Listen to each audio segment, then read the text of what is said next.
Hello, everybody. I'm Joyanne Haig. We welcome our viewers and listeners in Barbados and around the world to another edition of Face It and Fix It on CBC TV 8, CBC Barbados Facebook and YouTube, and of course, Q100.7 FM radio. Now, what's on your mind? What are the issues or concerns that you would like to see addressed and, more importantly, resolved? That's what our show is about. We will try above all else to encourage the agencies to come on board, face the problems, and help fix them for you, the viewing public. If we can't, we'll at least try to point you in the right direction. Now today, as the nation faces rising cases, we face the reality that for many, their mental health is fragile. One group that has not been explored in those in that direction, my apologies, would be the group that is responsible for helping people with addictions. Shedding light on this vulnerable group and their caretakers are Program Manager for Substance Abuse Foundation. It's Program Manager for the Substance Abuse Foundation, Renee Napoleon, and Creative Arts and Psychotherapist, Addiction Counselor, and Mental Health Therapist, Nicolette Williams of Verdun and Marina Houses. We will also learn about COVID firsthand from survivor Suleiman Bulboulier, Muslim chaplain of the UWI, and later in the show, financial blogger and VP of Clarity Insurance, Nikita Gibson, gives us a lesson in making our dollar stretch in these perilous times. And Lord knows that we need some advice because a lot of us are financially strapped. So call us on 228-5563 or 228-5562, or send us a WhatsApp message on 228-5562. If you're watching us on Facebook, then please leave your comments there, CBC Barbados. When we come back, we will have our guests, starting with those with addictions and those who care for those with addictions, on our show when we come back.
Welcome back to Face It and Fix It. Our first guest is Renee Napoleon, Program Manager for the Substance Abuse Foundation, Inc. Verdun House, and Nicolette Williams, Creative Arts psychotherapist, addiction counselor, and mental health therapist.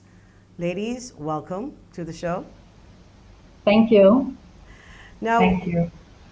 this is a group that a lot of people are not talking about in the middle of this pandemic, are persons with addictions. And when we are talking about addictions, I believe we're not only speaking about drug addictions, we're also talking about alcohol, I would imagine. Is there another addiction that you do cater for in terms of caring for in your establishment that you want to mention before we proceed so we know exactly what areas we're covering? Good morning again. At the Substance Abuse Foundation, Verdant House is our male facility, and Marina House is our female facility. And we don't only cater to persons with addictions in terms of drug or alcohol. We also see persons with gambling problems as well. So we can deal with all sorts of addictions. Okay, and but what we see mainly would be the alcohol and drug addictions. That would That mainly. is what we see. That is what we see mainly, coupled with the mental health issues. Okay, so the situation right now in Barbados, as we all can see it, it's not getting any better. It's actually getting worse. So as this relates now to mental health, do you see an increase in the cases of persons reaching out to you for assistance, both obviously male and female? And if so, who's outweighing who, who's outdoing who in terms of feeling a little bit more leaning towards your organization for assistance? Would it be the males or the females? Right now, we have more male residential clients than we do have female clients. But the important thing to mention here is that we also, in terms of residential treatment, we also have a very large outpatient client setting, because now we know that not everyone will be able to, take time out to come into the residential setting. So we have really expanded in terms of catering to the needs of the general public and offering outpatient services. So instead of persons then coming in, we offer sessions via Zoom or the WhatsApp program so that we are able to, extend to the needs of the population. So in a COVID environment and you offering these services, you're saying it's more like a virtual service as well, because the up close counseling is something that would have had to be put on hold during this Not pandemic. necessarily. Yes, not necessarily put on hold, The face to but face. we had to find creative ways to help persons when they reach out to us. So we really had to look at how we can help and what other services we can provide. So let's just say that I'm having some difficulty. I'm leaning more towards alcohol. Um, what would be the first step you would tell a person like me in a situation in this pandemic? What can we do? Who do we reach out to first? You, or are we referred to by a doctor, or can we go straight to you? Persons can come directly to us in terms of finding information, and usually an assessment is done. If we determine that the person needs residential treatment versus outpatient, then there's an additional step in terms of being referred to the assessment unit at the psychiatric hospital, because that is the avenue in which we receive our referrals for residential care. And there at the psychiatric hospital is where the detoxification process takes place, and they also do their own assessment, really to see what level of care that this individual will need. Okay, so I want to turn my attention to Nicolette Williams. How are you this morning, Nicolette? I am doing fine, John. Thanks for asking. How are you? Good. Now you have a big title, huge, long, creative arts psychotherapist, addiction counselor, and mental health therapist. You want to explain in layman's exactly what you do, or what all of that means? Okay, good morning, everyone that is watching. As a creative arts therapist in a rehabilitation center, I use the creative modalities of dance, drama, art, music, play therapy to work with both female and male clients to process their internal subconscious feelings while following the 12-step program here at Verdant and Marina House. And also, as a mental health therapist, I look at the traumatic experiences that both male and females go through and how it has impacted the subconscious, and how then persons are able to share or express or verbalize what they have been going through while in active addiction, and how they can heal in their recovery. Do you think that the environment, the COVID environment, have you seen new drug users, new addictions because of this pandemic? Or have you just seen people falling off the wagon, so to speak, because of the pandemic? Because I'm trying to figure out if the pandemic itself would really have seen an increase in the triggers, or these are people that you have been treating for a period of time and were doing well, and maybe the pandemic sort of just kind of pushed them over the brink. What are we seeing? We're seeing both, where the pandemic has allowed persons to use more, whether alcohol, gambling, or even using narcotics. We have also had persons while in treatment be still affected by the pandemic, where it has increased their anxiety or their depressive symptoms as well. So it goes both hand in hand. Persons on the outside reaching out because they're no longer with a job, they're not able to handle their families well, their self-esteem is very low, so they cling to the drugs. And then we have some males and females while in treatment who sometimes are unable to go to their children or even back up to work, because we have an integrated program as well where persons are able to go and work, but then that with the pandemic affects them. So a lot of the creative modalities as a psychotherapist I would usually use in groups to allow them to process those feelings, because not all persons are able to verbalize or go through talk therapy to share what they're doing. So the creative interventions help. So I know we see on television sometimes when people talk about addictions and they come together in a group and they say, you know, it's been 100 days and I haven't had a drink. It's been, is that something that we do here, or that's something that we just see on TV? No, that is Something that we do something here. that is also done here as well. Yes.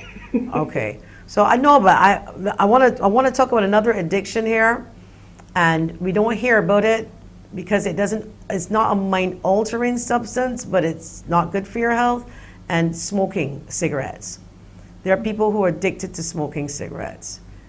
What can you do for a person who wants to quit smoking and they're finding it difficult? They're using it as a method of calming themselves. But realistically, after they're smoking, the problem is still there, which is still the same thing as when you're drinking and you're doing drugs. The problem is still there. What advice, any of you could take this question? We'll start with that, because I it's not think illegal, but no, it isn't, and neither alcohol. So we really have to look at what addiction is, and addiction is a progressive chronic brain disease. You know, so no matter what it is, if it is cigarettes, narcotics, marijuana, alcohol, we really have to look at what they are medicating. What is the real reason that you are using, and why are you continuing to use, although there are severe negative consequences to your life? So this is where the programming comes into play in terms of the individual sessions and the group therapy sessions. And we also do a lot of specialty groups as well to help with the mental health challenges and the trauma that Nicolette would have mentioned previously. We really have to get to the root cause. So a lot of the talk therapy and a lot of the expressive and creative therapy that Nicolette deals with really helps persons to unearth all of those initial issues that they are dealing with. And a lot of times they would have, put that in the back of their mind so far, so that like in this environment with COVID pandemic, where it is really a stressful time for persons, whether they are in treatment or not, all of those things bring a heightened response to the issues that they were dealing with previously that really have not been healed. So it's really a continuous journey and a continuous effort. You ask about if, we go through, I've been clean for 100 days or so. Yes, that is also part of the journey.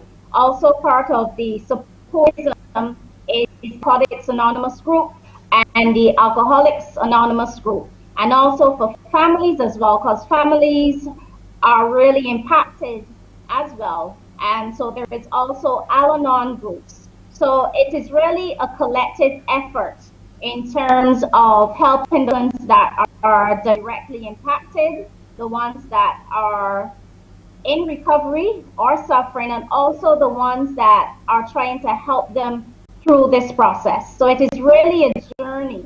It is really a journey. And Okay. we, had to look at ways, in terms of helping persons in this serious time. Well, we're going to have to take a break, but when we come back, we're curious as to know how you generate revenue in order to keep the programs running. And a question I always wanted to know, can we use hypnosis as a means of getting rid of an addiction? When we come back, more after the break.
Welcome back to Face It and Fix It. We are speaking with Renee Napoleon, Program Manager for the Substance Abuse Foundation, Inc. Burden House, and Nicolette Williams, Creative Arts Psychotherapist, Addiction Counselor, and Mental Health Therapist. Now, ladies, before the break, I asked you two questions, but I just want to go back to another question and then we're going to get to that. Now, they say that repetition is the mother of all skill, but I also know that drug addiction can be the mother, or should I say stress can be the mother of all of all addictions. What impact does stress have on addictions? Because in my mind, in layman, I'm thinking that that has to be probably the only thing or the major thing that triggers all of these addictions. Mm-hmm. Yeah, so with stress is really a factor in general for persons. So you are stressed, generally you are looking for some sort of relief.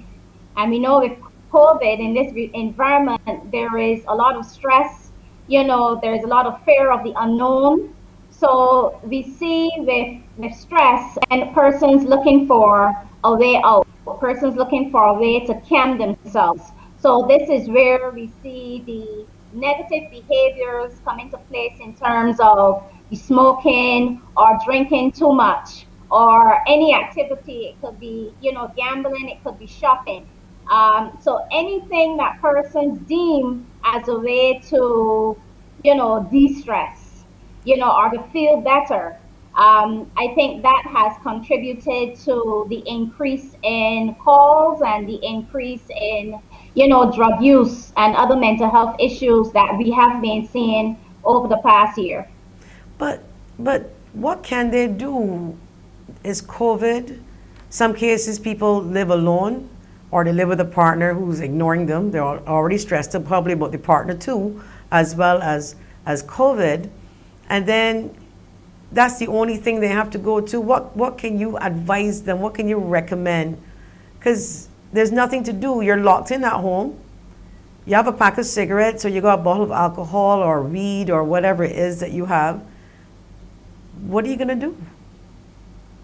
What do you turn to? What I can say, some steps that I would say that persons can start to implement is, first thing is to acknowledge where that trigger is coming from and verbalize or express it.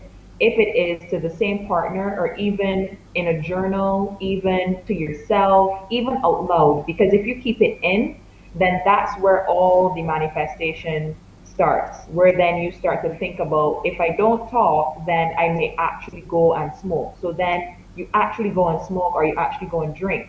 But if you do talk and say, this problem is making me think to drink, then you have at least reduced those manifestations that will harbor on the inside. So the first step that I would say to persons is to talk or express it, rather writing or saying it to someone that you trust. The second step is to, as Renee said earlier, if you know that that is an addiction for you, to call our hotline or to call the psychiatric hospital to state that it is actually increasing with the amount of using that you are actually intaking with that alcohol or drug use. And thirdly, make the step to actually reach out for help. Go to the NA or AA meetings online. If you don't know where those are, you can call us and we can give you those numbers or those Zooms so that you can actually go on to an online meeting, whether Alcoholic Anonymous or Narcotics Anonymous, to actually hear the stories of persons in a time like this. Persons that have years on their sobriety or clean time, or persons that are actually there for the first time, like you, as someone who needs help. So I just want, I'm sorry. Go on. I just want to say, in terms of one of our services at the Verdant House, is that we actually reach out to the youth, right? It is not just the older persons or the adults that are being affected by the same stress. It is also the youth that is being affected, especially with online school. So we have a program here at Substance Abuse Foundation where we actually do an online virtual session with numerous schools, Ellerslie, Parkinson, Lodge, Alexandra, and we started it in January this year, and we stopped because of the students were more so home and we couldn't get into the school. So then we went online, and we're looking to implement that program again. But the youth also is being impacted in terms of the the amount of stress that they have with online school and not having any tools to manage their emotions. And I can say that a lot of the students in Barbados are going towards the gambling on the outside and on the side. They're also going to the marijuana use.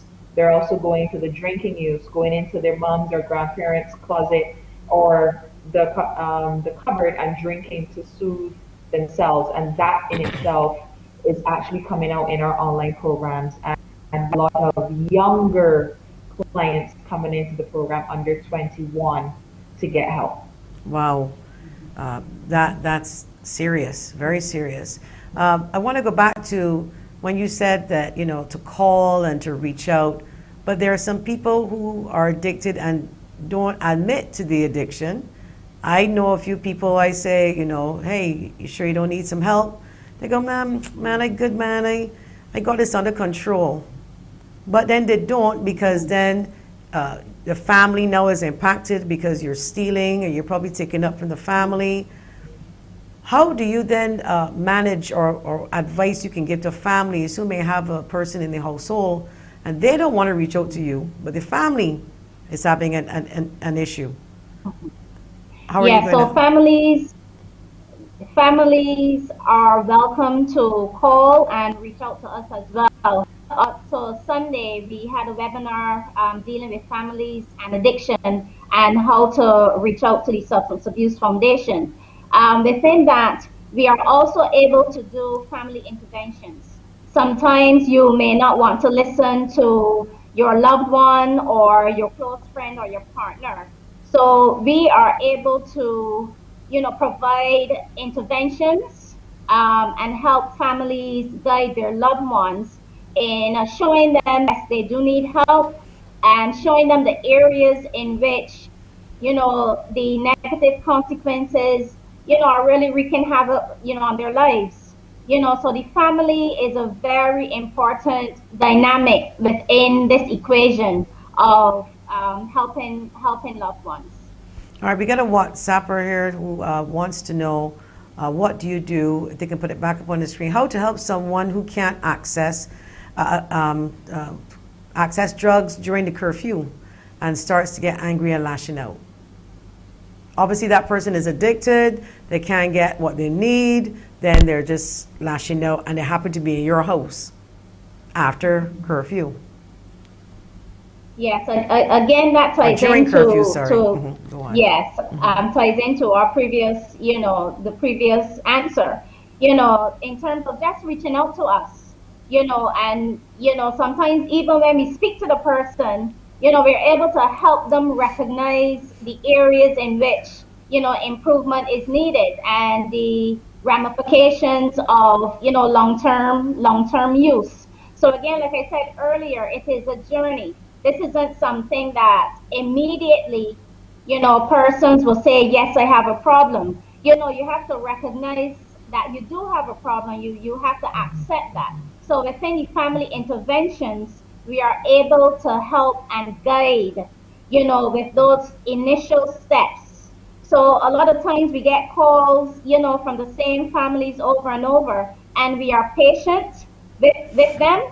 And, they know that they can call us at any time and someone will be available to guide and go through, because, families are also, stressed and want to know what to do. So we are really here to support and guide through the process from beginning of the addiction throughout the recovery process, the treatment and the recovery process. Okay, so back to the question about 10 minutes ago about if you can hypnotize people and if that works with addiction. So for example, you don't want to smoke anymore, you don't want to drink anymore. Does hypnotism work? Can you hypnotize people and actually get them to stop? No, hypnosis. No? hypnosis only takes persons to a particular point in their imaginative story. It takes them to the starting point, it takes them to the duration of how long the problem was. But when you get to that end point, it's up to that person to make the choice if they want to go back and use or not. So just like our other programs, hypnotism is a part of that if we were to implement that, but it doesn't stop the addiction. It's up to that individual to say, I need to stop and I am going to keep using the tools and going to the meetings in order to stop one day at a time. But hypnosis is just a part of the healing journey. A part of the an healing, but addict. not the answer. Yeah, it's not the answer, no. Okay. You have another WhatsApper weighing in here, I believe. How difficult is it to get addicts to follow protocols, and how do you get them to follow them? I think now it's difficult, and a lot of times when you see persons, in the newspaper or over the news that would have broken the curfew, sometimes those are persons that would break the curfew then to go get the drug. So sometimes then they are introduced to our program through the judiciary system. We don't want that to happen, but the judiciary system, is another outlet in which, persons are introduced to Verdant House and Marina House. So when that happens, then there are also the interventions. Persons may not need to come into residential, but again, there is the outpatient aspect of treatment that is also available to persons. Well, there was a time when I'm being told, or I was told, I should say, that some of the persons who broke the curfew to find alcohol in this case said that the alcohol would sanitize anything. So their excuse was, well, I'm going to find some drinks and they tell me to sanitize and they tell me to use alcohol, and alcohol did the trick. And some people actually say that when they're caught. And there's a little level of truth, I guess, into it, but no one told them to swallow it. Obviously, they kind of didn't use the directions well. But we talk about resources and all the things that you do. Do you have enough resources to deal with what we are seeing and the growing addicts and the calls, and or are you sort of strapped when it comes to volunteers and having people on board to help fight your cause, which is to make people better? I would say that we have a great pool of volunteerism right now. We've had it for the past 5 years. Even before COVID, a lot of persons have been reaching out to assist in their unique services to our clients here at Verdant and Marina House. So our volunteerism pool is really and truly impacting the clients. We have remedial services. We have many recovering addicts with multiple years of sobriety and clean time where they give back to our relapse prevention program, our spiritual programs as well. We have a lot of persons that are assisting. Even in the creative arts therapy program, a lot of persons are reaching out to help persons in that area in particular, and as well in our administrative pool as well. So persons are reaching out to give back because they do see that not just the staff that is there on the compound is able to give, but if persons feel that they're able to give to this population, then they do come forward and we welcome them. All right, before I get about the funding and how do you generate revenue, something else I wanted to bring up about being an addict. Let's just say that you stopped smoking or you stopped drinking and you're counting your days, but you're finding yourself in your fridge and you're just eating and you're eating and you're eating, causing another addiction because you're trying to, I mean, this is real, this happens. For people who can't get A, and they're fighting hard to say, well, today is 100 days I haven't had a drink, but this is like 1,000 times I've been in the fridge and I'm eating chocolate and I'm doing all of those things, and then causes other issues. How common is that? You see that a lot? That is what we call substitution. And we see that a lot even with our residential clients. Unfortunately or fortunately, we do see within the first month or so, when persons are in the program, they gain weight. So that is, like you said, another issue.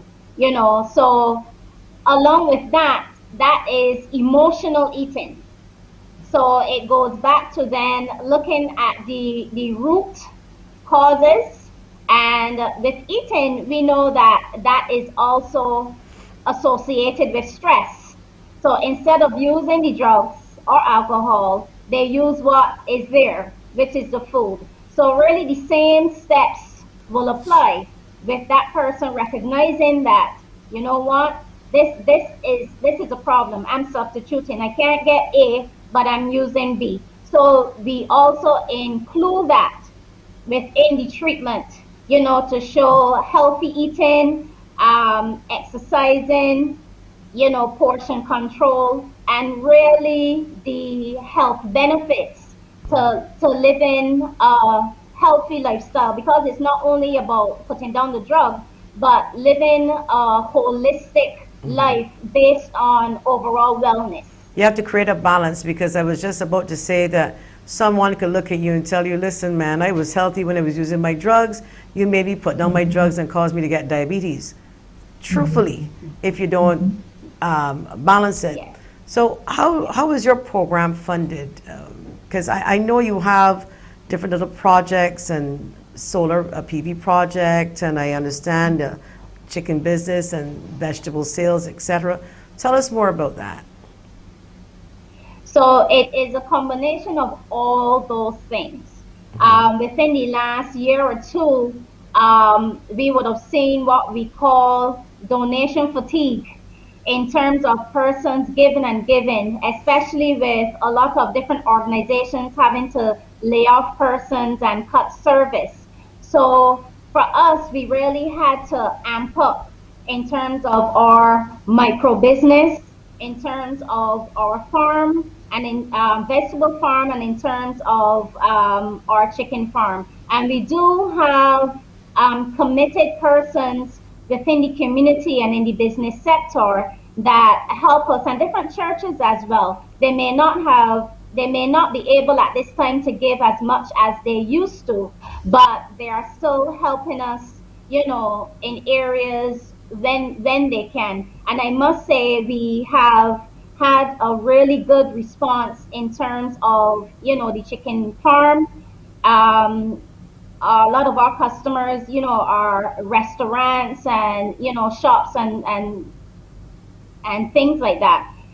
So although it is not as much as before, we have been able to create, other initiatives, to keep the organization afloat. What is the capacity But of every both? every little bit helps. Exactly, for sure. What's the capacity of both? How many persons can hold at Verdun and Marina? Is about what, 20?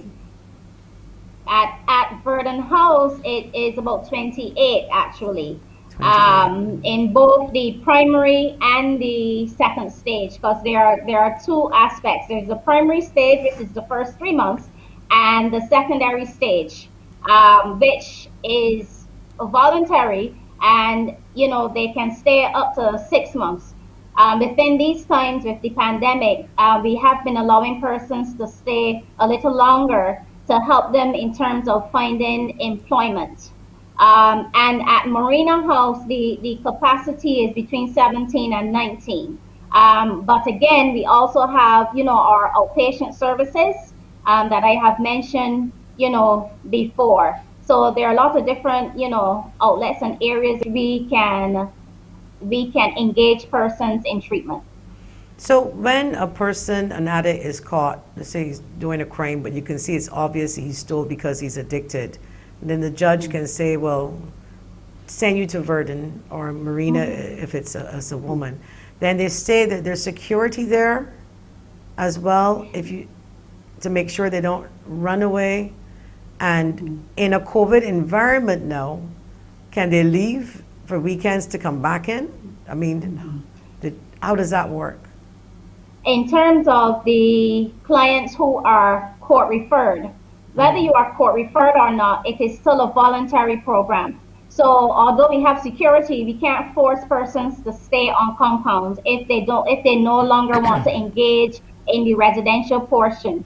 So if that happens, then we notify the court, and then a warrant is sent out for that person, and then they are usually caught and face consequences. But if they are willing to come back into treatment, we do allow them back into treatment.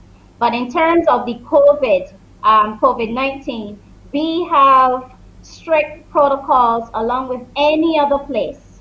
And we mirror what the psychiatric hospital would do or the Queen Elizabeth Hospital would do in terms of limiting the outside interaction.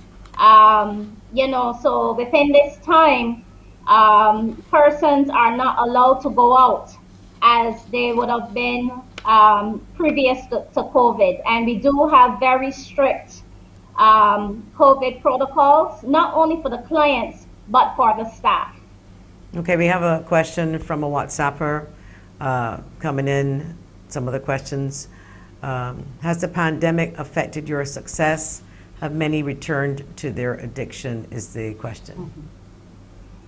So I would say we really don't look at at success in terms of rating. What I would say is regionally and around the world, there have been an increase in relapses. We have seen persons, with 10, 15 years, relapsing. And a lot of that is really due to the stress, not being able to connect the way that, they're accustomed to. Recovery is based on connecting and healthy connections. So with that shift, it created, some emotional issues for, clients all over the world. And yes, we did have some clients that, would have suffered, a relapse in within these times. But as long as, they connect back with us, especially the ones that are outside in our continuing care program, they reconnect and, we start their journey with them and continue that journey with them. There's no judgment. It is just part of the times and part of what a lot of people are coping with, right now. And the bottom line is, as long as they reach out to us for help, we are here to support them and their families throughout this recovery process. Well, we have one more WhatsApper to bring to you, a question, and then we will have to wrap up. The WhatsApper says, as a counseling psychology student, would you say that Barbados needs more psychologists to help deal with the addiction crisis? We definitely need more counseling psychologists, and at the Substance Abuse Foundation, we have interns right now that are in that program at the University of the West Indies. But yes, not only the psychology part of it, but also addiction and learning skills in terms of working with the mental health needs and the traumatic experiences, because it's not just about the addiction. We have to deal with the mental health aspect and the traumatic aspect of the addiction, and all of that encompass the recovery process and the healing process. Okay, but we're going to have to wrap up in 30 seconds. Renee, can you give us a telephone number for those watching? And Nicolette, I'm going to let you have the final words. Renee, what are the contact numbers? The contact number is 433-3488, and Karen Griffith is our admissions coordinator. So you can ask to speak to Karen, or you can ask to speak to anyone on the clinical team.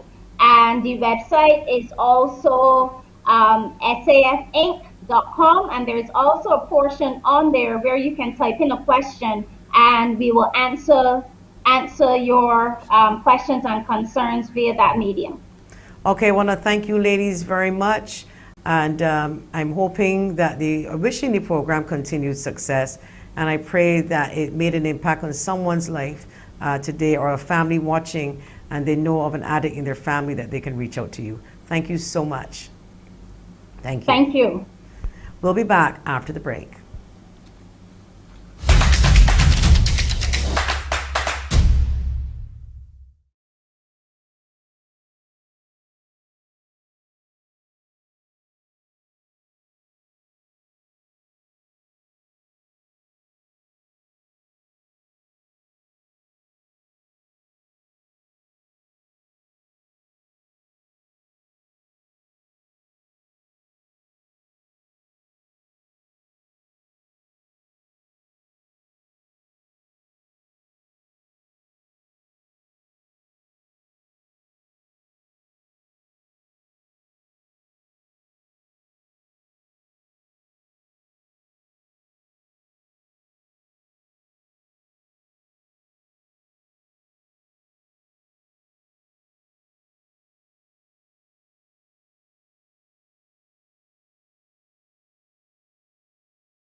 Welcome back to Face It and Fix It. My next guest is a friend of mine. He is a COVID survivor, and he's here today to share with us a little bit about his story. Welcome, Mr. Suleiman Bulbulia. He is the Muslim chaplain of the UWI. Suleiman, welcome. Thank you, Joyanne. Thank you very much for having me. Now, only this morning, when I knew I was coming to interview you, I thought to myself, what happens if I ever heard the news that I am COVID positive? Because we're hearing about it, but we're thinking, okay, that would not happen to me because I'm being careful. What were your first thoughts when you found out that you were COVID positive? Well, sorry. Truthfully, Joyanne, I was extremely surprised because I didn't expect that I would have gotten a positive result. And the reason being is that I was not a primary contact with anyone. I was not having any symptoms or anything of the sort. And what had happened was I wanted to have something done, an X-ray. And I was told that in order to have that, I needed to go and get a test done first. So I wasn't having any symptoms. I was not in contact with anyone. So I just went ahead and got that test done, not expecting to have a return saying that I'm positive. I got the test done, waited a few days. It took longer than usual. And then eventually I got a call saying, well, your results are positive. It was a shock. I was surprised, and I said, wow, that's very, very interesting. Are you sure? And they said, yes, very sure. And then they indicated what was the next steps that I needed to do. So it was a bit of a surprise. It was a shocker. It was for me. I began to feel a little nervous about it because obviously you're hearing all these things and you're wondering what's happening. And my concern really was my family, those persons who would have been in primary contact with me, what would happen with them, and so on. So yeah, it was a surprise.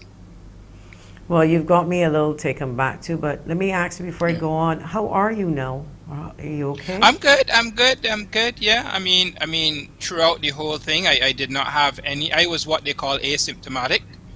And so I did not have any sort of symptoms at all. I I went through the whole process, the quarantine, the isolation, and coming back out, and thank God I'm good. No one that came into contact with me tested positively, so I was very, very grateful for that as well. So yeah, I'm good, and I think one of the things that you recognize is that you have to always maintain your health and make sure that you keep on top of that always. Did you ever find out how you contracted COVID, seeing No, that? So you weren't able to give a list to lead back to no, nothing at all? nope. Nothing at all. I gave them all my primary contacts. I mean, at work where I am, I wear masks all the time, but everyone got tested as a result just to be safe. And no one tested positively that I came in contact with, either primary or secondary. And it's strange. So I'm saying to people that you have to be so careful. You have to be aware, because I could be asymptomatic, not knowing that I have it, but I could pass it to someone who then develops it really badly. So you have to be, for me, I think that that's a wake up call for everyone, that you might not know you have it. You may have a few little tiny symptoms or whatever, and you have to be so careful, and you have to follow the protocols, because you may not know that you have it. So you won't go and get tests, obviously. As I said, I only went and got a test because I wanted something else done. And if you don't follow the protocols with people, you don't mask up, you don't sanitize, you don't social distance, you could very well be passing it on, not knowing that you are.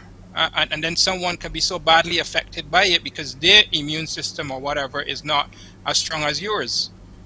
So that's why I'm saying it's so important to follow the protocols, follow what the government has said, the regulations, follow those, and make sure you're doing it at all times. Well, I'm going to ask you a few questions, and if you think I'm going too deep into that, you stop me, That's okay? fine. That's Were fine, you Joanne. were you vaccinated when you caught COVID? No, I was not. At that time, that was early, that was February, I was not. I mean, I think that was now beginning to roll out. So I was not. I don't think we had rolled out the vaccinations up by then.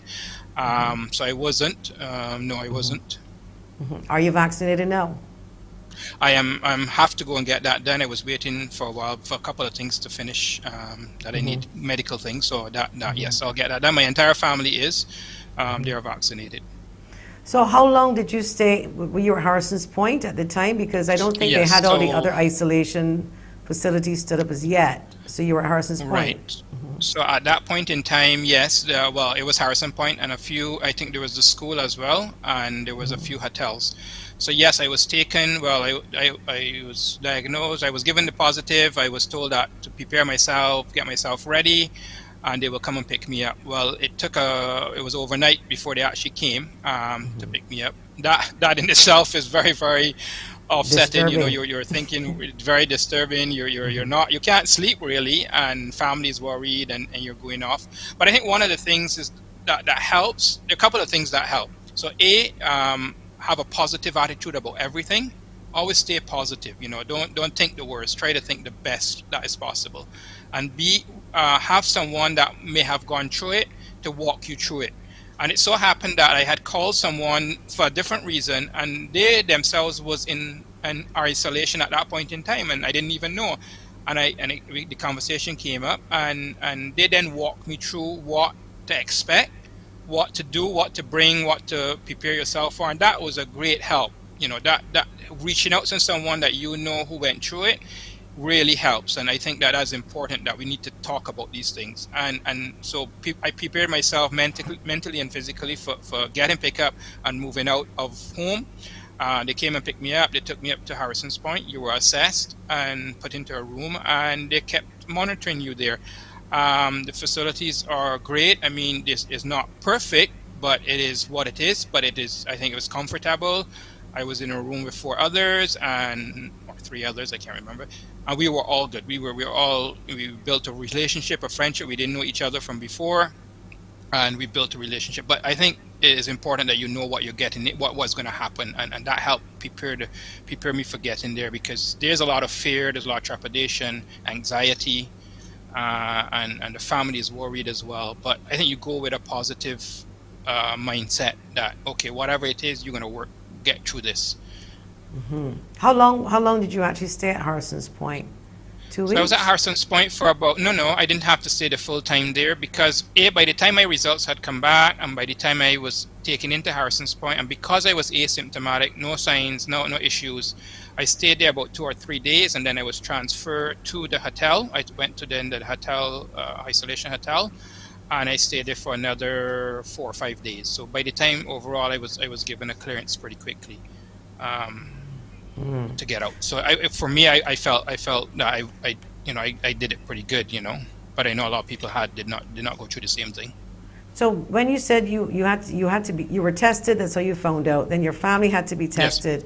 How soon Yes. after you found out, then were your family tested? Because to make sure, because I'm sure in Almost your mind, immediately. you needed a peace of mind to Yeah, know. absolutely. They got tested within 2 days, so they were told to come about 2 days after I was. I got back my results, so they got tested. So in those 2 days, I was at Harrison's Point, just really waiting for them to get back the results because you don't want for them to go through that. So that was a little bit of anxiety as well. They're going to get tested and then waiting for that result. So 2 days after my results came back, they were then tested. But obviously they had to stay at home. They couldn't come in contact with anyone. They can go out the house and that kind of thing. So even though you were asymptomatic, what was the treatment like? I mean, was it lots of fluids, just a regular Basically temperature for me, checks? yeah, just the regular temperature checks, the blood pressure checks, that kind of thing. No particular. There was no medication at all. They were giving us meals. I had also took my own stuff. As you know, I'm Muslim, so Correct. I was my going to ask diet you is about going to be. that, being a Muslim, and I know Yes. your diet's different. Yeah. The diet is different, so I mean they did have fish there which I can eat and vegetables and that kind of thing. But the family was also able to drop off food for me, friends and relatives. So I got that as well. And as you said, you have to drink fluids, but there was nothing really. There was no medication or anything given. And I guess because of the state I was asymptomatic, so I wasn't having any. But there were others who were a little sicker than I was, so they were getting a lot more attention. Okay. Well, I want to ask you about the transportation issue, and there was a voice note going around in terms of the Muslim community, and I want to sort of talk about that. Maybe come back if Sure. there's any Sure. truth into it. And again, I don't think it's anything that we hide anymore. It feels like if your neighbor, your cat, your dog, everybody, at some point may or know somebody. Yes. That has been exposed to COVID. Maybe come back more with Suleiman Bulboulier after the break.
Welcome back to Face It and Fix It. We're speaking with Suleiman Bulboulier.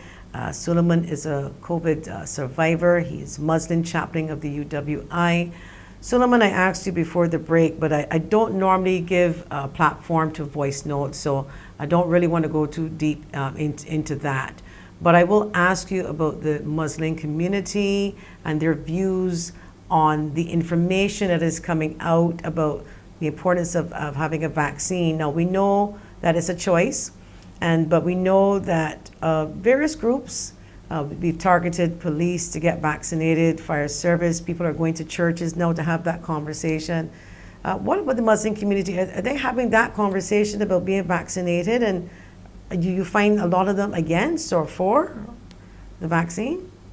I think that conversation is definitely happening, and I think it's definitely happening more so in an environment where you're seeing increase in numbers in the whole of Barbados, and we are a microcosm of the wider society. So basically, what you see out there is what you're going to have within our own community as well. So you have those who are will definitely take the vaccine.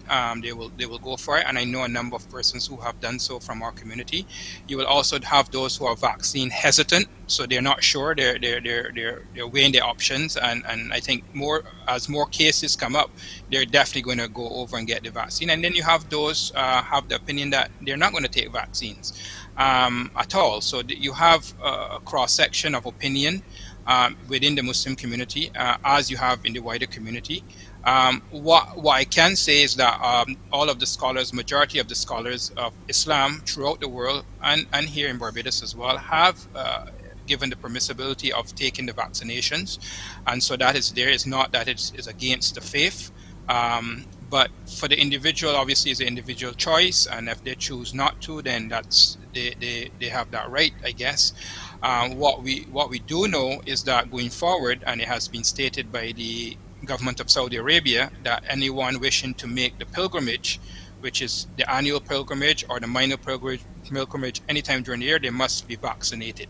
So that will impact on Muslims who wish to make that pilgrimage. They will have to be vaccinated in order to make the pilgrimage. Do you, as a Muslim, see anything personally wrong with that new way of having to take the vaccine or mandating it in order to make the pilgrimage, or are you okay with that? No, I'm okay with that because I think they understand. I mean, you have millions upon millions of people from all over the world going for the pilgrimage every year. Now, for the last 2 years, unfortunately, those numbers were significantly reduced because of COVID. Only persons that live in Saudi Arabia were able to attend. So they understand that in order to safeguard the health and welfare of pilgrims that will come from all parts of the world, they have to institute this. And it's not something new. Over the years, they have had to institute a number of vaccine measures. So, for example, yellow fever has been in place for many, many years before you go for Hajj. Hepatitis, another one. Meningitis. I was a student in Saudi Arabia back in the 80s, and I went for pilgrimage, and I contracted meningitis while I was there. And it was from that year, I believe, that they made meningitis vaccinations compulsory. So it's nothing new. We do recognize that when we go to those events that we have to be vaccinated because it safeguards the health and well-being of the pilgrims.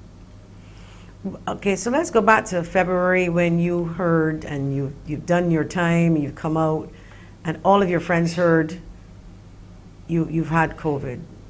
What was that like for you, or you found that you were treated any different? Because we know no more, but the ignorance to it before.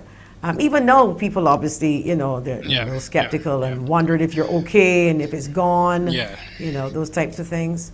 What was that like for you? Well, it was difficult in some ways because what had happened in my case, unfortunately, was that they also not a voice note or a message went around that implicated me getting it and where I work and that sort of thing, and that affected to some extent how people view it, and how I had to dealing with that, plus dealing with the fact that I had COVID.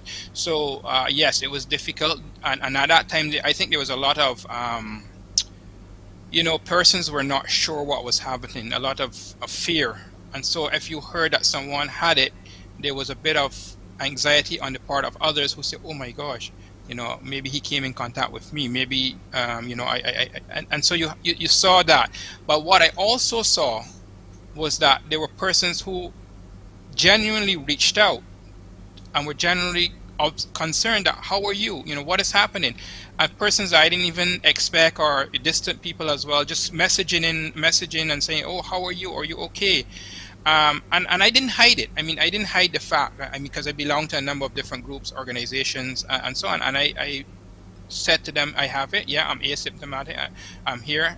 So I didn't hide it, because you have to face it, as the program is called, face it and fix it. You Face it have to and fix face it, it. and you have to help people along that path. And as I said, what helped me a lot was someone who went through it or is going through it, speaking to you and saying, this is what to do, this is what to expect, this is what worked for me, and it might not be the same for everyone, but it helps in clearing that path going forward, because you're not sure, you're anxious.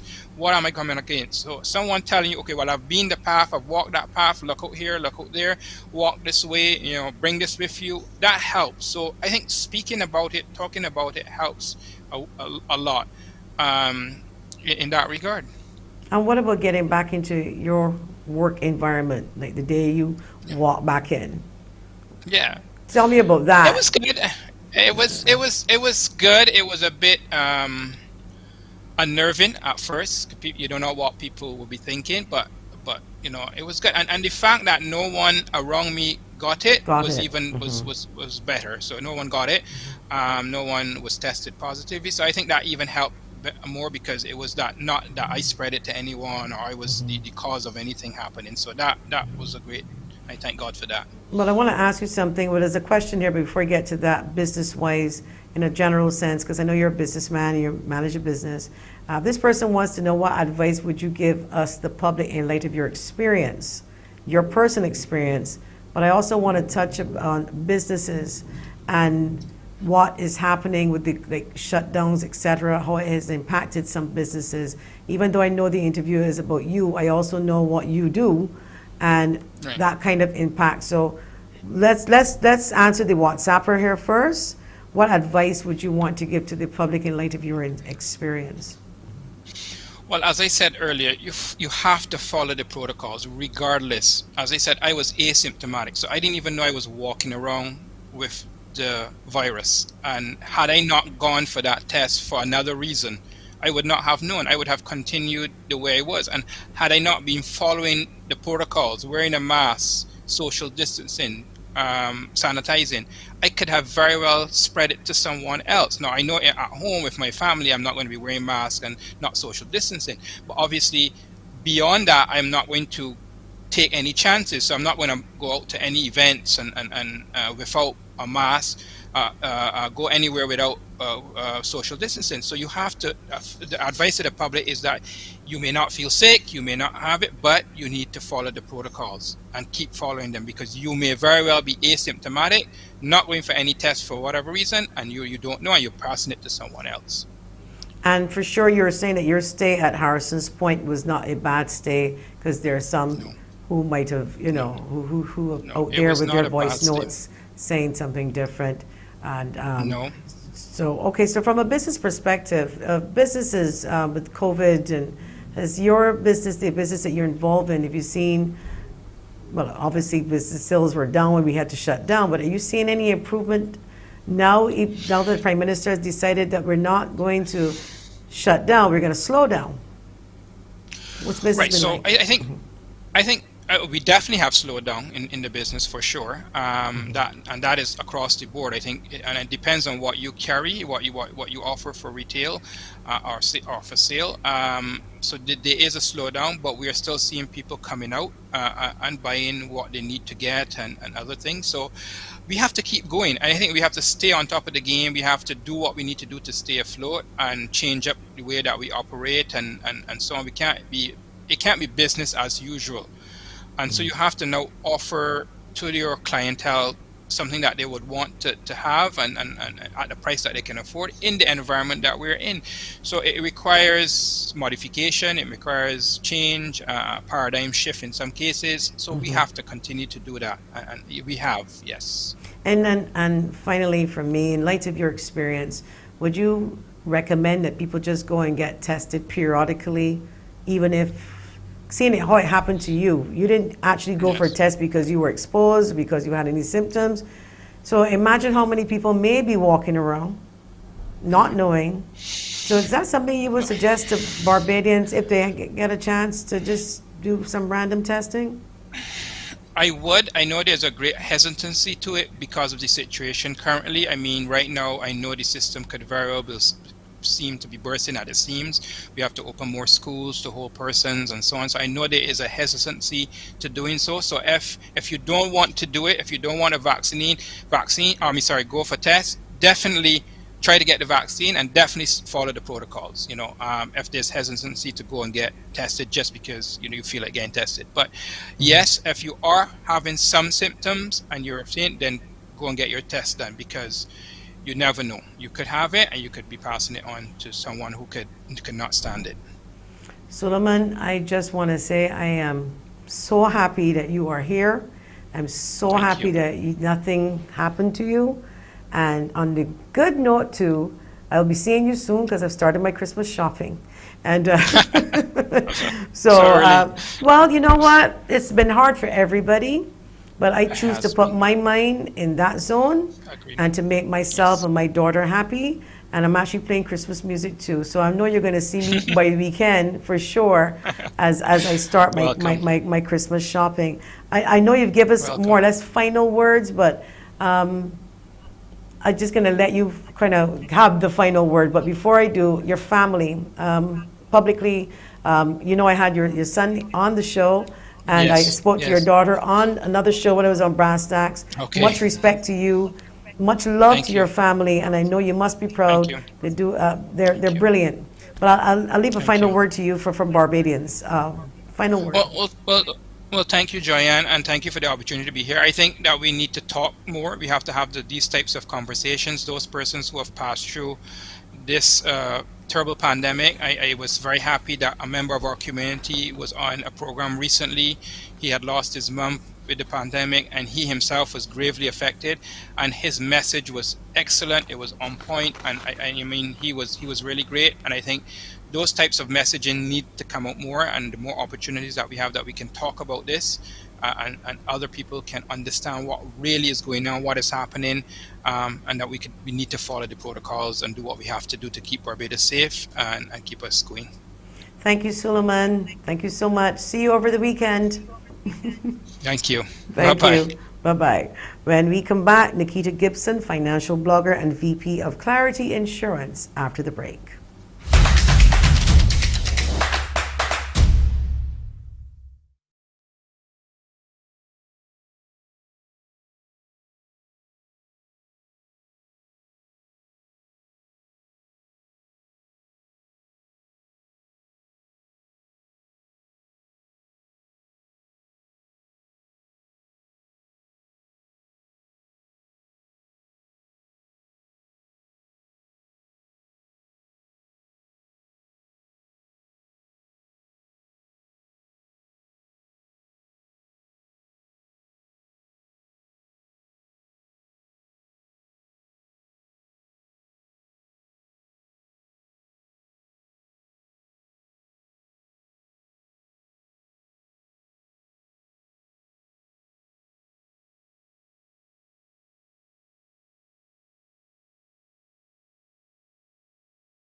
Welcome back to Face It and Fix It. Our last guest is Nikita Gibson. She is a financial blogger and VP of Clarity Insurance, and she's here to discuss finance, basically in a nutshell. I can tell you that we are hearing all kind of stories about persons not being able to afford. And then I'm hearing another agency bringing out some information that we have not had a significant price increase in 3 years. I'm not sure where they did that survey. So I want to welcome Nikita Gibson. We are all relying on you right now to give us the best financial advice you can in these times. How are you, for starters? I'm well. How are you doing? I'm doing okay, but I'll do a lot better when you give me some pointers as to what we can do. So it seems that we were struggling from 2008. The NSRL did not seem, we didn't see the prices go down with the removal. We saw some tax allowances removed, never replaced, allowances removed but never replaced. And the pace of doing business in Barbados is more or less like a hindrance. We also had Dennis DePisa, the head of the General Secretary of C2SAB, and he had said that during these times that they can make an allowance for their customers during these hard times. The banks, for etc., people who are not doing well, allowances are not being put into place for people who are in that bracket that they just can't afford. So I've just given you a mouthful, but I'll let you respond. Well, thank you for that. That's definitely a mouthful. So what I will say is that the truth is everything is perspective, right? And I've heard the arguments about the bank fees and the charges being quite exorbitant. I've heard Mr. DePisa's segment, and although I agree, I think there's a other side to look at when it comes to bank fees as well. And I think that a lot of our challenges when it comes to deciding what to do financially is just simply that Bajans don't know what is out there and what they can do. So for me, I think that there needs to be an increased level of transparency, for example.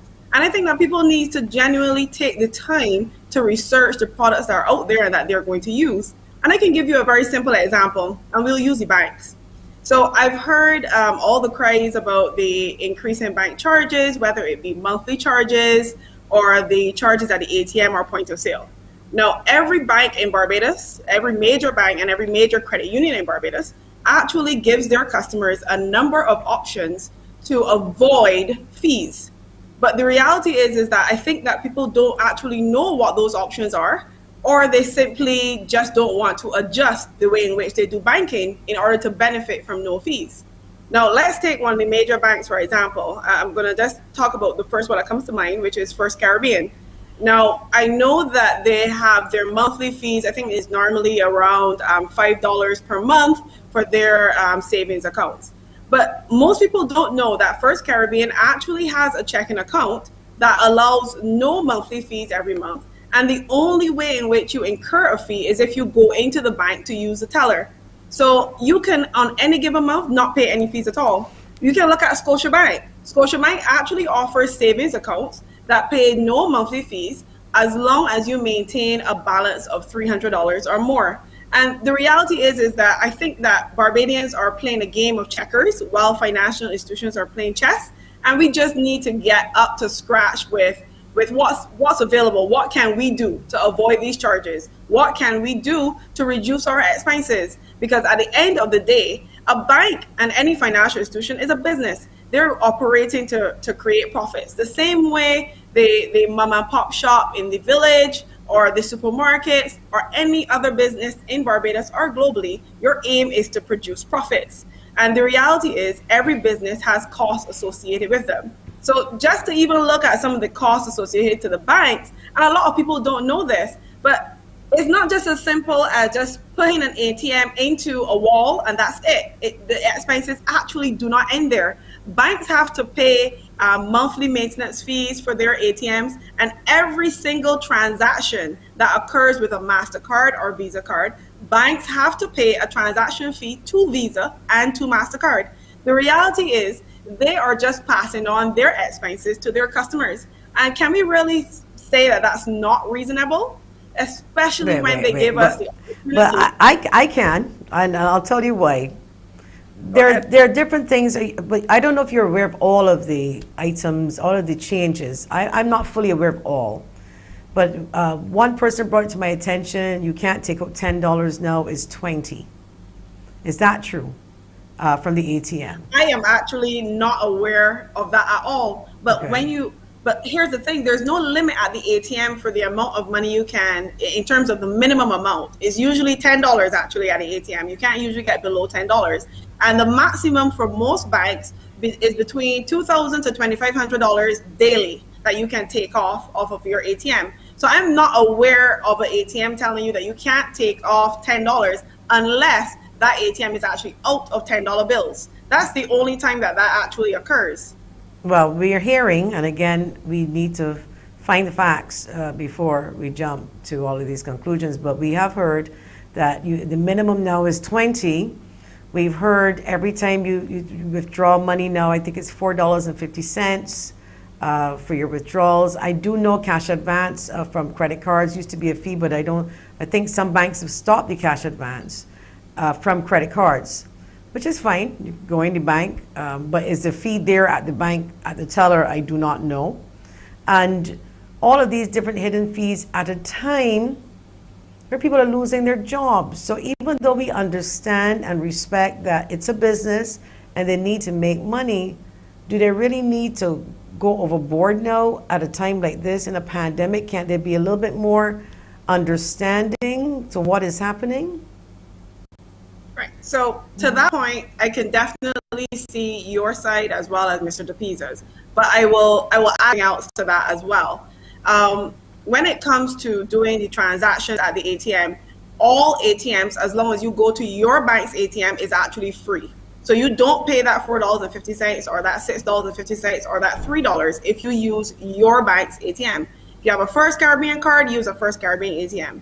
If you have a COB card, use a COB ATM. If you then decide that you have a COB card, but I'm going to use the First Caribbean ATM, there's a charge associated with that because your bank has to pay that bank for the fact that you use their ATM. So the reality is that there are different layers to this. There is a free component. You can definitely get your money from the ATM for free if you use your bank ATM. Okay, well, look, I got a twist to this. You're telling me, go to my bank. Now, I drive in, and my bank ain't too near to me, and gas gone up.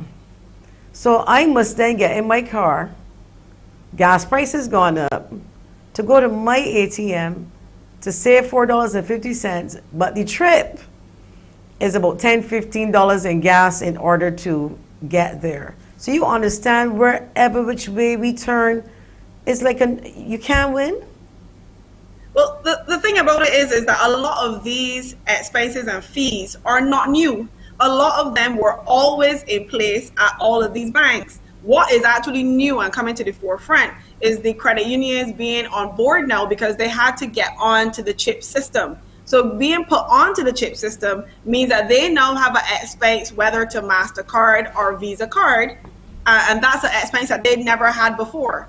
One of the other things that people need to realize is the cost associated with ATMs as well, as I would have mentioned, is not just maintenance, it's purchasing those. So where a bigger bank would be able to handle that cost a lot more, and you can see that in their fees, that the local banks, their fees are actually lower than the credit union bank at this point in time. I think that COB is charging $6.50, for example, whereas the other larger banks are charging between $1.50 and $3 for using other ATMs. Now, this is just a cost factor and a size factor. The credit unions tend to be smaller than the larger banks, and therefore they cannot accept or absorb a lot more of the costs that the banks do, simply because of capacity and size. Mm-hmm. But I do agree, it just happened to have fallen at a really bad time for banking, for business, and for people. But what's the justification for at this time? I just can't. Banks have more money now that they're bragging than ever, so you need more, and then to make people more poor. I don't understand the math. Somebody make it make sense, because it's not making sense to me. And the other thing I said, which you may not agree with, if there are about 5 banks and only 3 banks, I heard about 3, they're doing this with the extra fees, why don't we take our money out of the bank, out of that bank, and bank with who is being a little bit more fair? I mean, we have the freedom to do that. No bank can stop you from taking out your money.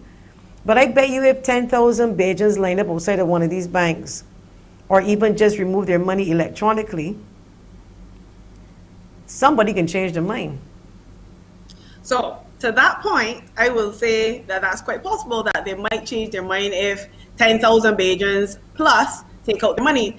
But every bank in Barbados actually charges fees in some form or fashion. There are no banks in Barbados that charge no fees at all. So there's something that I actually want to encourage persons to do. The Central Bank of Barbados actually issues a comparative document which outlines bank fees with the major banks and credit unions in Barbados. So if you just do a quick Google search for commercial banking rates in Barbados, the link is within the 3 search results. And if you were to look at this, you will see that all or most of the banks and credit unions actually provide options to their customers for accounts that are free and transactions that are free as well. So, and that kind of goes back to my example as well. So really and truly, if you take a look at that document that the central bank has published, you will notice which accounts are free. So you will make a decision as an individual, okay, well, I bank with this particular bank and they have this account free. So I'm going to close my current account and use and open this new account where there's no monthly charges or maybe where there are no transactional fees, right?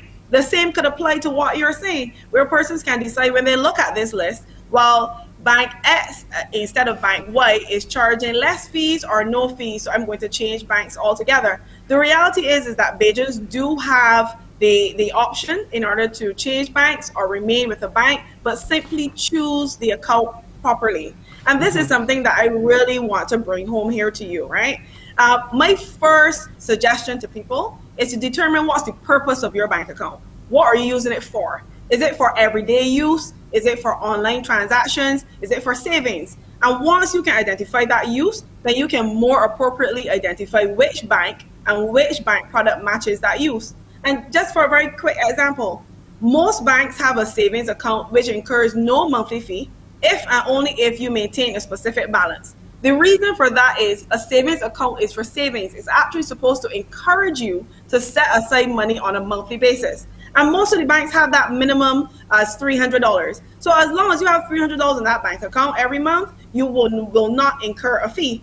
Another thing to look at too is that if you are not using your account as savings, but you're actually using it for everyday use, a savings account is not the account for that. A savings account is just for savings. For everyday use, I encourage persons to get a checking account. And just like the example I gave earlier, First Caribbean actually has a checking account that incurs no monthly fees. And you can take a look at the products that actually match your usage. So wait, when we say checking account for the layman's here, checking account as in checkbook checking account? Well, you can get a checkbook if you want, but you don't Which have will to get a then checkbook. incur But fees. see, but that's the thing. You can have a checking account and no checkbook. I have the same account that I'm telling you about with First Caribbean. I actually have one of those checking accounts, and I don't have a checkbook attached to that account. And I incur no monthly fees up to last month, sorry, at the end of last month. I had no monthly fees for the time that I've had this account. And that's the account that I use for my everyday, whether it's to buy groceries, pay bills, put gas in the car, etc. But as long as I do not go into the bank and go to the teller to do a transaction or any form of banking transactions, then I incur no fee. Correct. So I've actually never in the last, I would say 8 to 10 years, incurred a fee on that account, simply because that account is set up for everyday uses. We need to be able to match what we are using our accounts for to the products that are available. Don't pick an account that has a fee when you know you're going to be using it every single day to buy lunch, put in gas, all kinds of things, and you're probably not going to be able to maintain the minimum on that account. But on your savings account now, you're setting aside for your family, for education, for an emergency fund, whatever you're setting aside your money for, use a savings account for that. There's even a very nice product with the City of Bridgetown Credit Union. They have a suite of products called the Prosperity Suite. And in one of those products, it's supposed to encourage you to save. So they've gone a step further and not only put a minimum on the account that you have to maintain, but they've also instituted that their customers have a maximum amount of withdrawals from that account in a year. So I think you can only withdraw like 3 times a year from that account. And that is to encourage people to save. So we need to be able, and I think that this is something, what's missing. I agree, avoid the fees. Avoid the monthly fees, avoid the transactional fees. Yes, the banks did this at a very bad time. It's during the pandemic. People have lost their jobs. They're working on short hours, and people are just genuinely stressed out. And finances is the last thing you want to add to that plate. Nikita, but when you say A, you also have to say B, right? Nikita, we got to take a quick break, but when we come back, we can continue that. But the way how the banks market those fees in terms of what they're putting on is a little bit inhumane. It's not done properly, in my opinion, but we're going to come back after the break.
to Face It and Fix It. We're speaking with Nikita Gibson, financial blogger and VP of Clarity Insurance. Nikita, before the break, I'm sorry I interrupted you, but you were saying. No, that's quite all right. So you made a very valid point right before the break. It's about the timing and the fact that the banks they haven't necessarily done a very good job of sharing information with their customers exactly on how these fees will be incurred, and also like even some of the products I've mentioned today where they're actually free, there are no transactional or no monthly fees. I find that the banks don't do a good job of marketing those particular products, and I think that's something that definitely should change. You did ask me a question earlier about why now? Why did the banks choose to do this now? And unfortunately, the pandemic has definitely caused us to take a look at the way in which we do business, in terms of money transactions, physical transactions versus, virtual, whether it be online banking, etc. No, and that's something that I think that a lot of the banks took a look at during the pandemic, and even before the pandemic, had plans to ensure that they now had platforms to allow their customers to be able to transact business in a lot more ways or a wider variety. And I think that's what has happened. The world has moved to chip and PIN long before Barbados started doing so. And there are some banks that were ahead of the game, and then there were just some that were just lagging behind.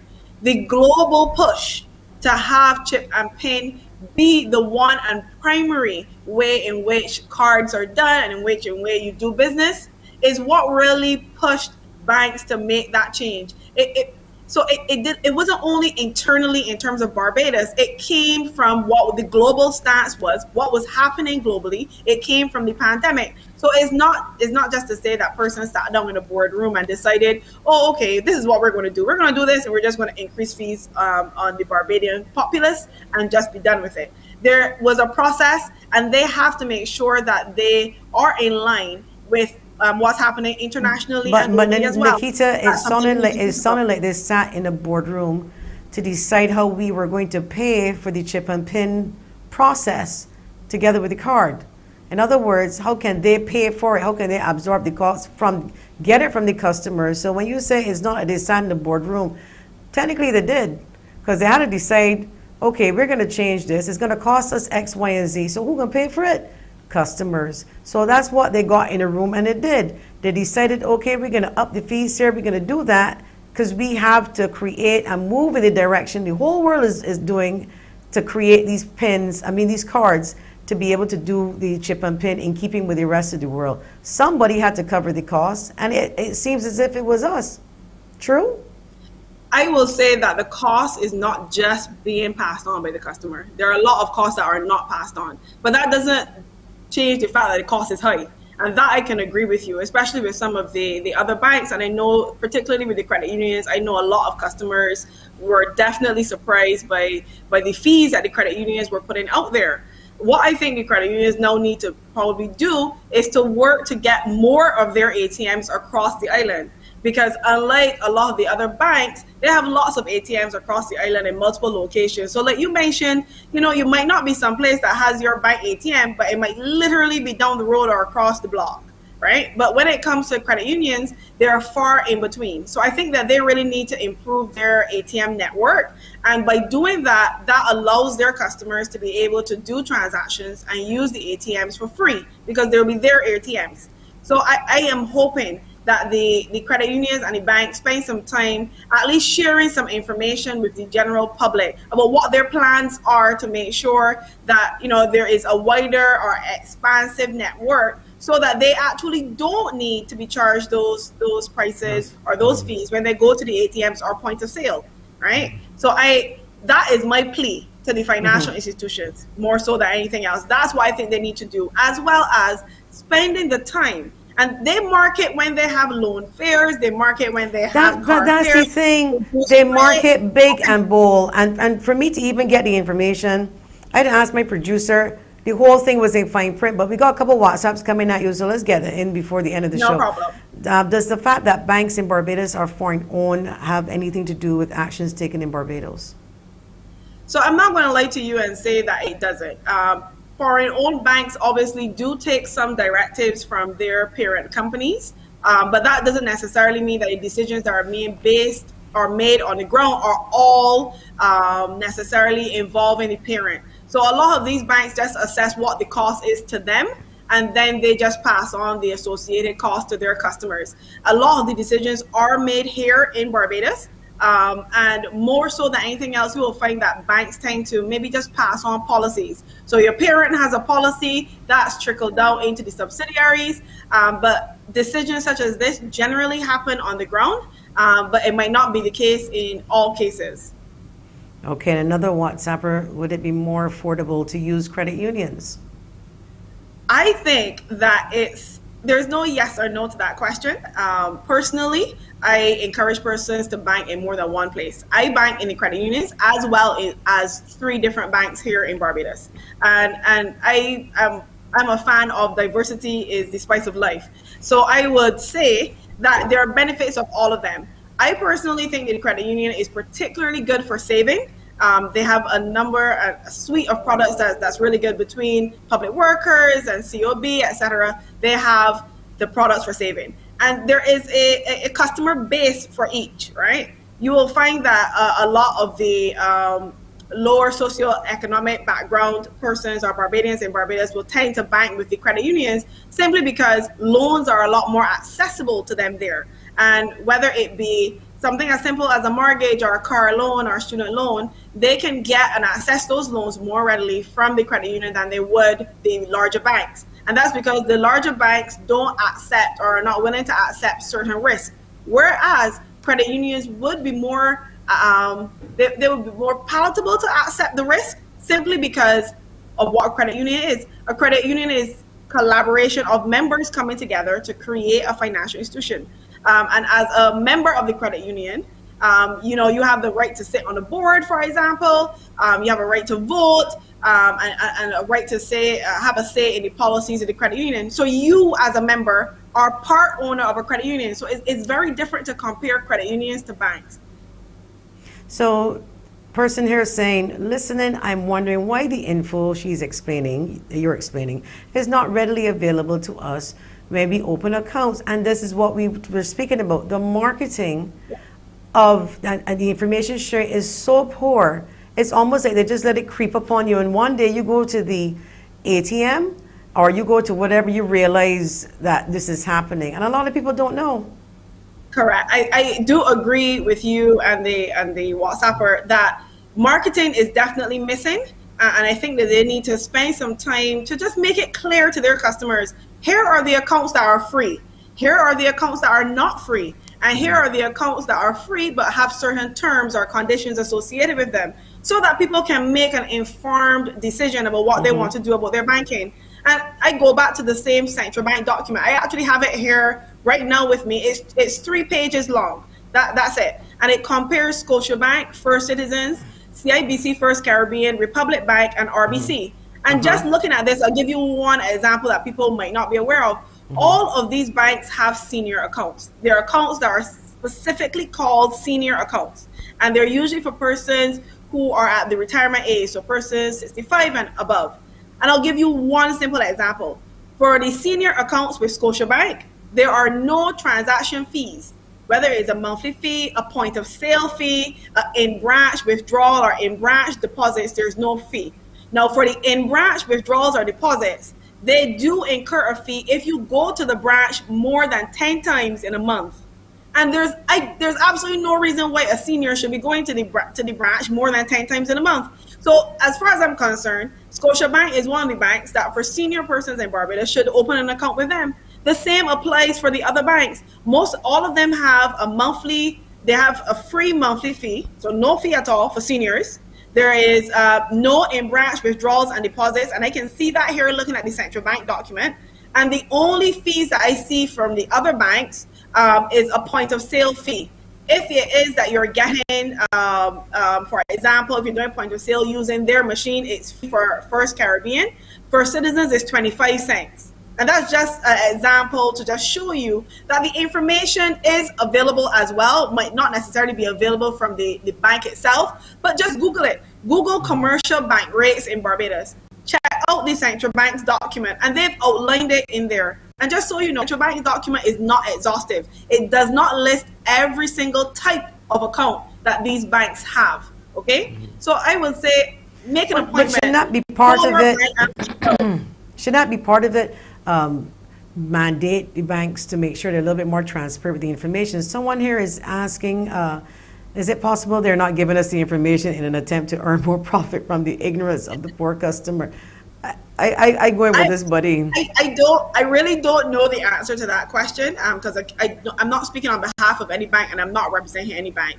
But I think that it's just a marketing thing more than anything else. They market and they focus on the things that actually make them money. So believe it or not, when it comes to banking fees, the monthly fees, your transaction fees, point of sale fees, the banks that's not where they make the majority of their profit. The majority of their profit they make from debt. So from loans, and if you will notice, if you go on any of their social media pages, you will see that that's where their marketing is generally focused. Well, hey, look, we have a car loan That's going right now. Nikita. We have a margin. Nikita, yes, they do well with the cars, but ask them for money for a business, and you get hell. And this is sad because in this country, people are willing to lend you money for a car that depreciates, but not willing to lend you money for something that will give you more money. And I find that hard to swallow, but it does happen. But let me ask you this question. The central bank, who authorizes the changes to the fees? The central bank? Before a bank can actually incur all of this, it has to go to the central bank and they say, okay, go ahead? How does it work? Well, generally, the central bank regulates all the banks in Barbados, right? However, it's my understanding that you should expect to see something coming from the central bank soon as it relates to the banking fees in Barbados. But to my knowledge, I think that they inform the central bank. I don't think that there is necessarily a formal. So it's not like the FTC, with the Fair Trading Commission, where utilities have to get permission to raise rates. The banks are not controlled in that way in this country by the central bank regarding this particular regarding these rates.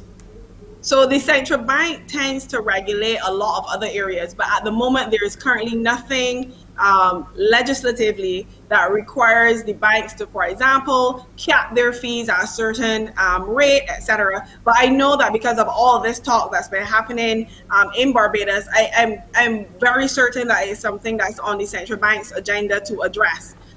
So I think that we also need to give them the opportunity to respond to the cries of Barbadians and give them the chance to, make a statement or make a change in how these banks are doing business. But they'll have to do it really quick before we all go broke because, I mean, seriously, because when people say we'll get to it, we'll address it, people out here suffering and they have the choice. Now, we want to talk quickly about managing money in this pandemic when you don't have a lot, when you're not working, and things like that, with some guidelines with the last couple of minutes, because I know some people would need some sort of help from you and some advice in this regard. And some other things, but we'll touch some other things too as well. But we want to get to, I have no money, I can't make ends meet, but I got my light and my water and everything to pay. What is it I can do? So we will be back after the break with some information from you on that.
Welcome back to Face It and Fix It. We're speaking with Nikita Gibson. Nikita, before the break, we were talking about giving some persons some tips who are, they're not working or the money comes in, periodically. And I know you said earlier, the best thing to do is spread your money around 3 banks, credit union. And I'm saying to myself, well, if I only got $100, I could spread it, 30, 33, and 30. There are people who cannot do that. And there are people who can't bank because there's not enough money to bank, or who would not want to bank because the little bit of money that they're making, $200 a week, and having to all these extra fees. What advice can you give people now and priorities in terms of putting their priorities in order? Okay, so, and this may not be the popular response, especially for the persons that they may owe, etc. But for me personally, I think that health is first and foremost. If you are not alive, nothing. Bills don't matter when you are not alive. Debts don't matter, right? So food should be your first priority in a household for an individual. Where there's little money, or if income, or if there's no income at all, and we need to be able to adjust. Accepting change is the biggest weakness we as humans face. We're never keen to change or adjust until it's forced on us, but we need to adjust our mentality and do what is needed. And I say that to say, I get a lot of persons reaching out to me, whether it is trying to assist them with their financial literacy, or they're simply assisting them with their financial position or situation. And when sometimes you sit down, you hear the information from persons, you realize, and I say to them, okay, well, no problem. Based on what your goal is, you need to cut out this and this. And people become alarmed. I can't cut that out. I really need that. And then I always stop and I say, but do you want to survive now or survive later? And sometimes we need to be able to make those hard decisions. I heard a comment recently in the news. I think it was a judge that made the comment about that person should eat sardines. Now, I personally believe that on top of everything else, when you're budgeting and saving, your mental health is also important.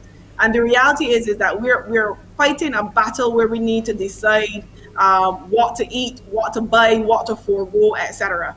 And it's not necessarily a case where every night you're eating steak and shrimp. But however, it doesn't necessarily mean that you need to eat sardines every day either. We just need to be able to plan better. So one of the things I tell people to do is, and I think that a lot of Bajans and persons in general fall short on this, is talk to your creditors. This is one of the biggest mistakes that people make. They dodge and avoid instead of confronting.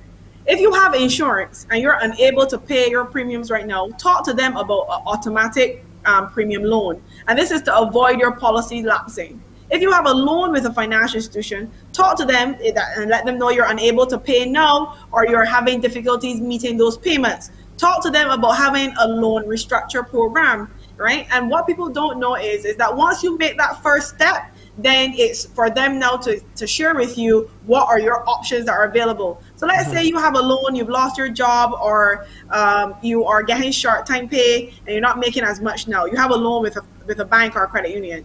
Go to them and say, look, I've lost my job, my hours have been cut. I would like to restructure my loan.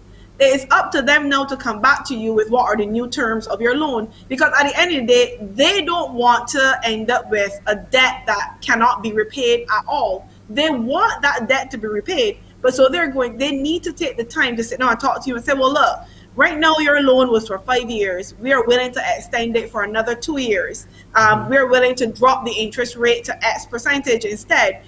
We're willing to maybe do, to reduce the principal amount that you have to pay. And these are things that I know that banks and credit unions do. So just have that conversation and confront them from early. Communication is key. We got 2 people, 2 other WhatsApps, more, but we can only squeeze in. In a bank on Broad Street, customers cannot transfer to another customer at the same bank. Is that fact? That doesn't make sense to me. Okay. Actually. So I would assume that if you are banking at Bank X, you're trying to send money to someone who's also banking at Bank X, that should be pretty easy, pretty simple. Yeah. And most of the banks here do that. You're required to withdraw from their account and then deposit it to that account for a fee. This transaction cannot be made at the ATM. So I honestly, without knowing which bank it is and directly asking them what exactly this customer is speaking about, I am not aware of this. So and I would have mentioned the different banks that I bank with. Well, not specific by name, but I bank with more than one bank, as it would have mentioned. And with all of those banks, I do transfers to persons at the same bank, persons with other banks from those accounts. I particularly bank with First Citizens because they have a very nice platform that allows me to actually do bank transfers to credit union accounts. So well, I actually quite like, and I mean, I like First Citizens, and I find it because I find that the bigger banks missing that personal touch, and you feel like if you're part of a family, when you go into First Citizens, especially the one in Summerley, but CBC, forgive me, but it's not advertising, is a fact. But before, because we got to soon wrap up, something you mentioned about poor people and that sardines comment. I heard about it, not sure who made the comment. I've actually just felt real offended by even hearing that somebody said that. But you gotta understand, people gotta understand, when you're poor and you get something, you want to do something to make yourself feel good. Even those of us who are working, and this pandemic, if we could just get a chance to get a hairdo or nails do, something, what we call a pick-me-up. Yes, you need food. Yes, you may need pain, but you may want short pay by $100 because you're feeling down. So when people talk about what your priorities are, yes, you have priorities, but your mental health, as you said, is so important that I really feel that every month or every week, even if it's just buying yourself a chocolate, I think you really need to do something for yourself. As simple as that, you are spot on. One of the first things I do in any month, and I tell people this, is that I pay myself. That sounds weird, right? So I pay myself, and out of the money that I pay myself, I set aside my savings or my emergency fund or whatever the case may be. And with some of that money, I decide, okay, well, you know what? This month, I'm going to get my hair done.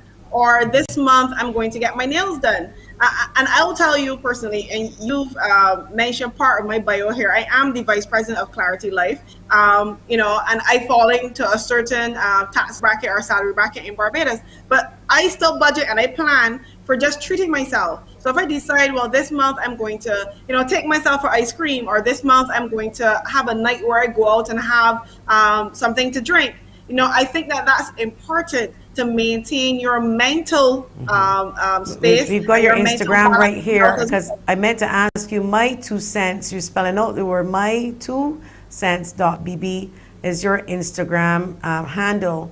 I'm going to for sure follow you, because we do have to wrap up soon, so that those who want more information from you can do that. So I'll give you the final word in 30 seconds, because we're just here displaying your page on our screen and all of the financial planning, etc. you have to offer.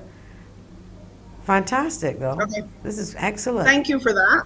So my page and all the information that's on there is for informational purposes. And you can go to my page at my2cents.bb and you can send me a message or just check out the information that's there. I think it's important for us to plan and to be able to identify what our individual priorities are and just stick to the plan, one step at a time. And $1 is never too little to save.